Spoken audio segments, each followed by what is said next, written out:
Okay, today we are playing a game on Eichenwald. We are in the Gold SR range, and we will be playing Reinhardt the entire way through. There's nothing else to say, so let's just start the game. So we are up to no good right at the start. I still don't like doing this, just because you're usually fine, but, like, sometimes you're not fine, because, like, Lucio Roadhog comes out the gate, and then you're sad. If I'm gonna do it, I prefer to do it in the room with the big health kit, because you can just fire strike through the door, and then you've got, like, more protection, basically. It's usually safer, I find, but to be honest, you almost never get punished for it, so it's not a big thing. I just still don't like doing it. So I heard Reinhardt charge. We were not prepared for the Reinhardt, and so we've been thoroughly pinned. To be fair, he shouldn't have done that charge, but Reinhardt players, when has that ever stopped us before? So you gotta always be ready anyway. So we got res by Mercy anyway, so it's irrelevant, like I always say. If you don't get punished, you don't have to learn. So we don't have to learn a damn thing. So, like, they didn't really do a whole lot, did they? You know, that it didn't exactly get them very far. We were thinking about going up right there. I definitely don't like doing that when there's after the first fight anyway, or after they've come out of their spawn, because then there's all kinds of things that can end up going wrong. So we've built up our Earth Shadow. We get it past their Reinhardt. Hooray! We're gonna win this team fight as well now, just because, I mean, you know, when you Earth Shatter like half their team, you're generally expected to win the fight. We don't manage to get everybody, you know, missed the chance to stagger their supports as they were retreating, but hey. You win the fight, what more can you do, right? So we've done that twice now, where we were looking straight at Genji and then fire strike him. He hasn't used Deflect yet, both times we've done that, so it's just always going to result in him fire striking it back at us. Something that works with Genji sometimes is you put your shield up and you take your shield down just to swing in his direction. And the Genji player, most of them don't actually, like, wait to see if the fire strike is coming. They just, like, see you take the shield down, like, oh, he must be fire striking, in, like, that kind of position. And then they end up using Deflect early, and you can fire strike past them after Deflect ends. It doesn't always work. If the Genji has any self-control, it doesn't work, but Genji players are generally not great for self-control, much like Reinhardt players. Yeah, I'd know. So, I was surprised Genji was... Oh, there he goes. Never mind. I was surprised to see the Nano Blade, and I didn't hear it. He used it right in front of our face. So we got... You know, we countercharged the guy, so that's good. But then, all that shit happened around us. Generally, being that far up is a little sketchy, for that reason of, like, if you get caught up here, it's pretty far in either direction to go. I prefer to stand a little bit more, like, back there, usually, just because there's less distance you have to cover, and there's less things that can go wrong with it. And I'll go up, like, if we've got the advantage, I'm trying to kill him, but, like, when things are mostly neutral, I prefer to sit further back, unless we have a really aggressive team. Which we don't really have right now, because we got McCree, Widowmaker, not what I would consider to be your quintessentially aggressive team composition. So, we've got Earth Shatter built up. I imagine we were also trying to get the Mercy that GA'd past us, but, you know, maybe we just really hate Hanzo, which, I mean, fair enough, he's a douche, but it was an egregious use of company resources if it was just fuck Hanzo. We were probably trying to get the Mercy as well, though. Which is fair enough, but the Mercy was GAing past us when we tried to go for the Earth Shatter, so fairly low chance of actually getting it to connect at that point, unless we did it, like, really early. So there goes Reinhardt. This is the thing with, like, this map, is that your team has a tendency to, like, split up like this. And Mercy's gone to res somebody over there, so Reinhardt goes, well, that's a free fucking pin right there, and it sure is, isn't it? You know, we don't really want to be over there at that time, so life is hard sometimes, is basically how it goes. Here, you gotta be careful swinging into the enemy Reinhardt when he's got Earth Shatter built up. This guy hasn't used Earth Shatter in 3 minutes. He's got Earth Shatter. you gotta be careful just, like, swinging into the guy. That's the point where you start swinging in and then just faking it. Like, as soon as the enemy Reinhardt, I'm sure he's got Earth Shatter, I just start trying to bait him immediately, which I'll do by just, like, walking up, starting to swing, and then immediately canceling it to hold the shield up. And if you do that enough times, eventually he falls for it, right? Like, eventually he's like, this guy's gotta actually swing into me sooner or later. And then I bait him by never actually doing it. So, anyway, their team is a little spread out right now. We got a Hammond rolling around in front of us. Extremely tedious, very annoying. D.Va's up there, up to no good. That's a really good thing to do as D.Va. Just for the record, I know we're playing Reinhardt right now, but, like, doing this kind of thing as D.Va, where you sit up on high ground behind their team like this, and then just, like, harass people from high ground like that. Extremely annoying thing to do, very hard to actually get punished. Usually negates the risk of, like, D.Va's massive crit box, also, because when you're doing that, the thing, like, what a lot of D.Va players do is just kind of sit up, like, here and, like, shoot into the enemy team. You know, when their entire enemy team is facing you and you're facing them, so your massive crit box is on display for everybody. If you're up here, suddenly your crit box is way less of an issue because they need to stand, like, more up here to actually be able to see it properly. So, this is a very good thing to do as D.Va. She squanders it by then, like, doing that, but, you know. It might be because, like, Genji went up to get her, but I mean, what kind of self-respecting D.Va player is scared of Genji at the same time, right? So Reinhardt's been nano-boosted right now. Unfortunately, we don't have Earth Shatter to stop this, so our options are fairly limited at that point in time. We're very close to having it, but we don't quite have it. More or less the best thing to do in this situation is go, I'm getting out of here, and just turn 180 and start charging away, because I don't want any part of this, really. The other option is, like, try and, like, pin him against the wall to, like, and, like, if we try, like, it's an easy read. He's gonna run into us and start swinging. He doesn't have Earth Shatter right now. He can't. He's not been in enough fights yet. So he's gonna run in and start swinging. Something you can do is, like, hop this way, try and pin him against the wall as he runs in to start swinging. And, like, it was low, and, like, at that point, there's, like, two situations that occur. He countercharges you, in which case you took time off of his nano boost regardless, because he spent time being stunned, so cool, you know.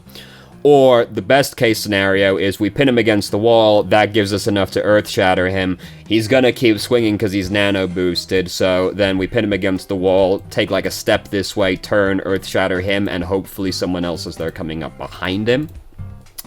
And that's, like, the more aggressive approach, but, like, what I would have probably done is just, like, I'm getting out of here, brother, and just turn and charge away. If you're in, like, a really bad spot and you're playing Reinhardt, don't be afraid to just, like, charge away. It'll get you out of situations as well as it'll get you into situations. So we Earth Shatter here, and I'm not really going to fully judge it just because things are still a little sketchy, but they have lost 2 of their team at this point, so it's a little bit of an overreaction. We're probably going to win regardless. Also, when you Earth Shatter tanks, just pin one of the tanks. Right? Like, it's...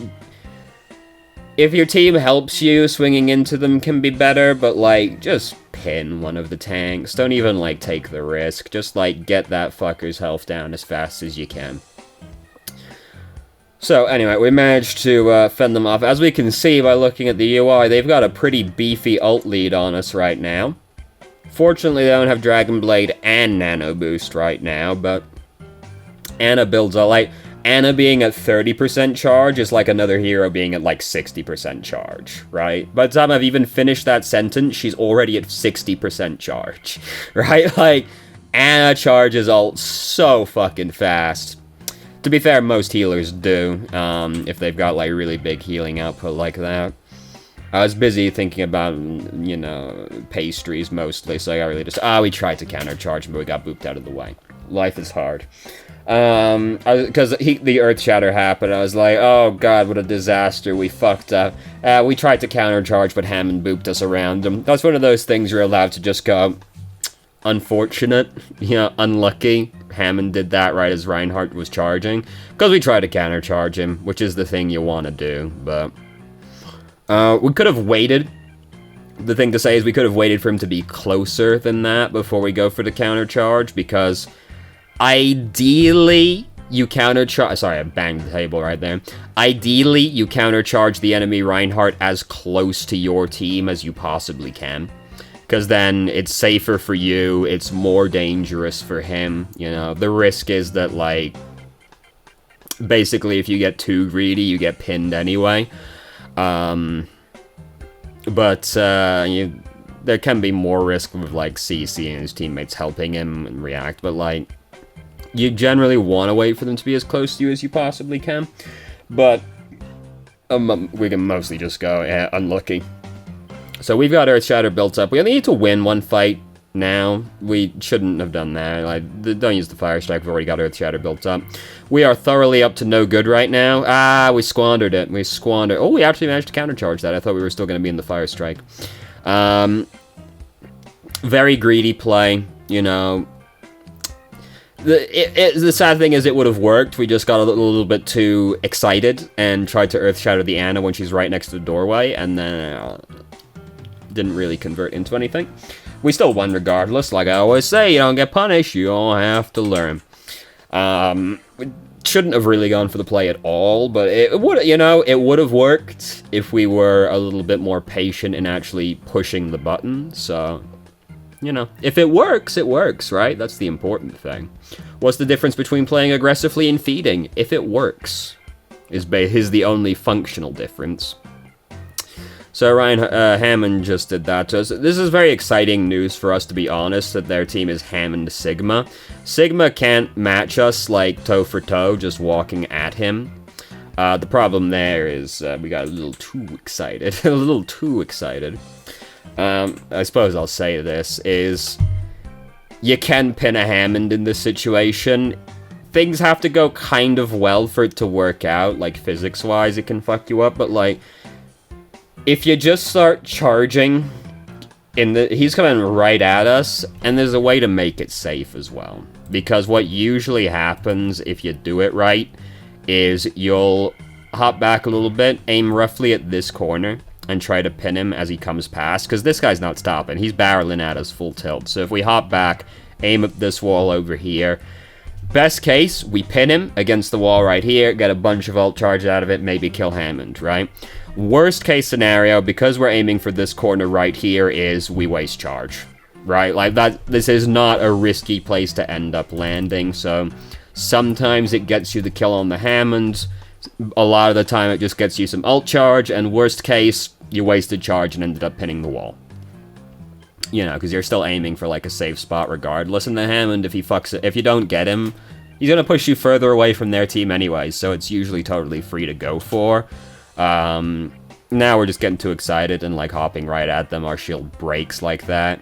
It's very hard to walk this entire distance towards the enemy team like that if they've got, like, long range here. If they're a little brawlier, like May, Reaper, you can, like, walk at them like that, but, like, it's very hard to cover that entire distance if they have any long range heroes at all.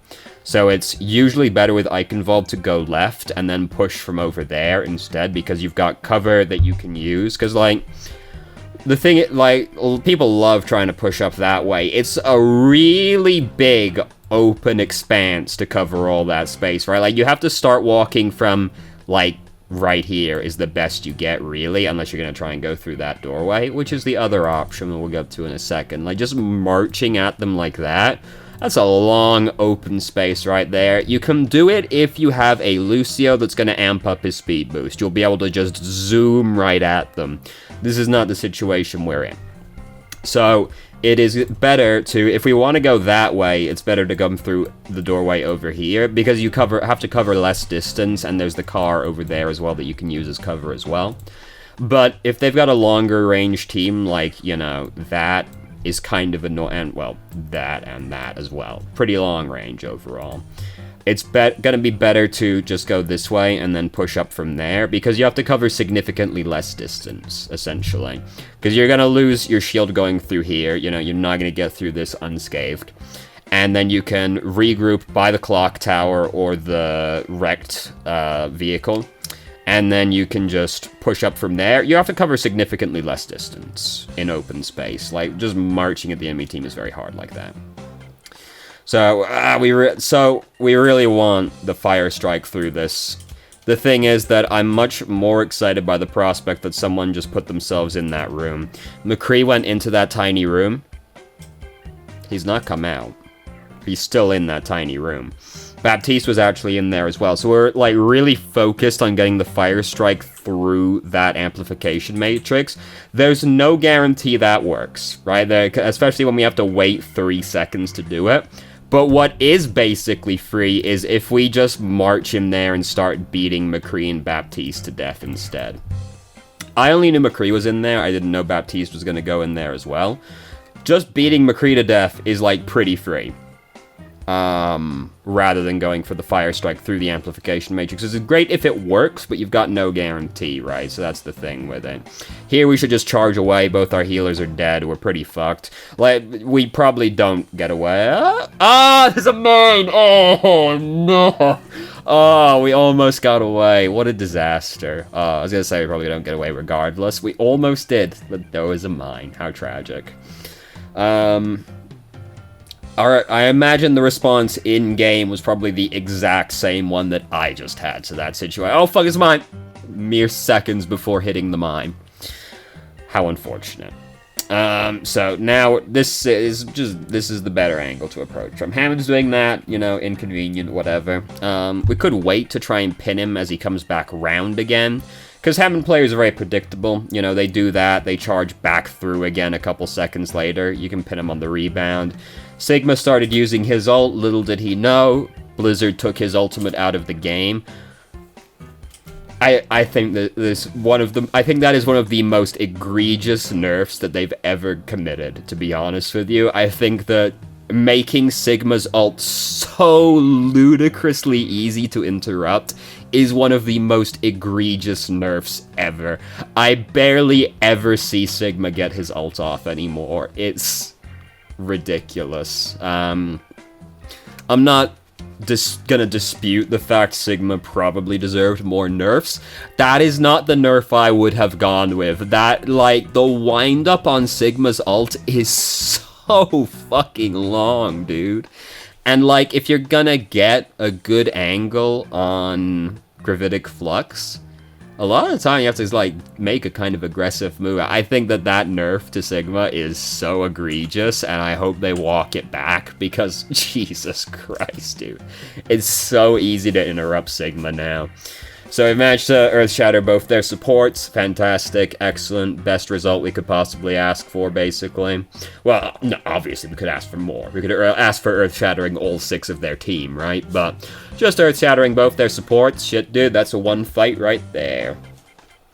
So now we don't exactly have too much more work to do. We don't even have to get into the castle, which is fantastic news. Getting over that last little bit into the castle can be a nightmare on Icon Vault a lot of the time. We're up aggressively right now, trying to get some charge. I don't really like what we're doing right now. We're so far ahead of our team that we're not really doing too much. We are kind of holding them back, but they're not, like, with the team comp they have, they're not really planning to push far up here regardless. But simultaneously, what we're doing right now is fairly unlikely to get punished at the same time, so, yeah. I do still like the aggression. I'd rather see someone be aggressive than passive. Yeah, go get him, Diva. Oh, she pushed him down the other side. I should have figured that, but then I just looked over and saw him glowing still on the ground below. I was like, oh, Jesus Christ. Got hit by the rock. Very tragic. Go back. I was still busy thinking about McCree, to be honest with you. Yeah, Moira's using Coalescence behind us, so we're trying to go up aggressively. Fair enough. We let the shield break. It's a sketchy time to let it break, because their Ryan, at this point, I'd be assuming has Earth Shatter. We know he doesn't, looking at the UI, but I would have been assuming it right now. But Ryan just died. So hey, it's all good, right? McCree's using Deadeye back there, even though the entire team is dead right now, so, you know. Oh, he actually managed to get Moira with it, so good for him, at least, I guess. And Self-Destruct, didn't get anybody. They're not going to make it back in time. Look at that, we won. Amazing. Sure is nice we didn't have to get inside the castle, right? Oh, fucking fully capturing Eichenwald. What an absolute nightmare that one is. What we got cooking today. Max is good, highly recommend. It's mostly fighting game content, but if you're into it, great. White Light's good, very long form sometimes, video game essay kind of content, very good, recommend, funny, insightful, you know. Northern Line's my favorite YouTuber. I have been watching this just because I'm old enough to remember all of the old internet content creators, and this series from Quinton Reviews is just about how basically they all fucked up. It's great, very good. Like Channel Awesome, Tabuscus, boy did they fuck it up really badly. And I love me a good story about how someone fucked it all up. This is someone who sends games. And Northern Line's my favorite YouTuber, it's like Let's Play stuff, but good. And H-Bomber guy is also very good. Long form video game essay stuff, also some political stuff in there. Forewarned, if you have a negative reaction to people's opinions related to politics, don't really recommend like half the stuff on the channel. But he is very funny and has gaming stuff on there as well. And Data Doya, if you like Dragon Ball FighterZ, good content. Otherwise, you're not gonna be, there's nothing else there for you. So, can't really think of a big overarching thing that stood out. The biggest thing was probably just trying to push up the hardest way on the attacking phase, you know, not thinking about the line of approach too carefully after through the choke point, just like long-range team, just trying to march down the giant open space at them, not recommended. Not exactly an overarching issue, but that was probably the biggest issue in the game overall, pathing, essentially. So, there you go. So thank you very much for watching. Wait, was there a question in the email? I don't think there was, but let me just double check real quick. I have a hard time being aware of where my team is. That just comes with experience more than anything else. You can, you know, like look around more. Use your, you know, hold both mouse buttons and you can look around while your shield is up. Just kind of do that a little bit more. That'll help. But mostly that's just kind of like practice thing. I think my shadows can be kind of pepega. I've never actually said that word out loud, now that I think about it. And the only one that stood out to me as being really bad was the one where we went for the flank, basically, and even then, that would have worked if we were just more patient. Fire strikes are meh. Didn't really notice that one either. Just, well, I mean, other than fire striking at that Genji a couple times. Be careful of, like, you know, their cooldowns, and then fire striking when we had Earth Shatter as well. Fire Strike, you don't really need to be, like, too careful with it. Like, a lot of the time with Fire Strike, you just trade back and forth with the enemy Reinhardt, to be honest with you. Like, you just aim for the center of mass. Like, you aim for as many people as you possibly can, you know? There's no, like, great finesse to this ability. You're just trying to farm ult charge off of it, so you just throw it and try to hit as many people with it as you can. Which usually means straight at the enemy Reinhardt. That's what I just throw it straight at the enemy Reinhardt, and it's gonna hit him, if nothing else. And the way it, like, Reinhardt is, their team should be clustered up somewhere in the vicinity of him, so you'll usually hit a couple of people, but bare minimum, you just hit Reinhardt. And, like, you know, you just do that a few times. It's good enough. Like, that's good enough. There's, like, no finesse to the ability, to be honest with you. Like, the biggest skill tester with Fire Strike is just, like, if you have the patience or the self-restraint to not just keep doing it even when you've built up your ultimate.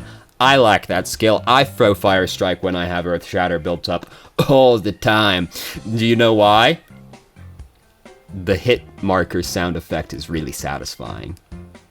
That's why. So thank you very much for watching if you did. If you have any questions, feel free to ask. I'm more than happy to answer. If you haven't already, you can join our Discord and ask questions more directly and have a conversation about them. Or just shitpost with us. I've started streaming on Twitch Thursday, Friday, Saturday. Actually, no, I'm going to change it to Thursday, Saturday, Sunday, because I've got another commitment on Fridays now. 8 p.m. EST to 11 EST. I have to get used to saying a different thing. How terrible. 8 p.m. EST to 11 EST. There's a link to the channel in the description. And if you managed to make it all the way through the video and somehow still found it, and somehow still enjoyed it, please like the video and subscribe for more content of middling quality in the future. And I hope you found the video helpful.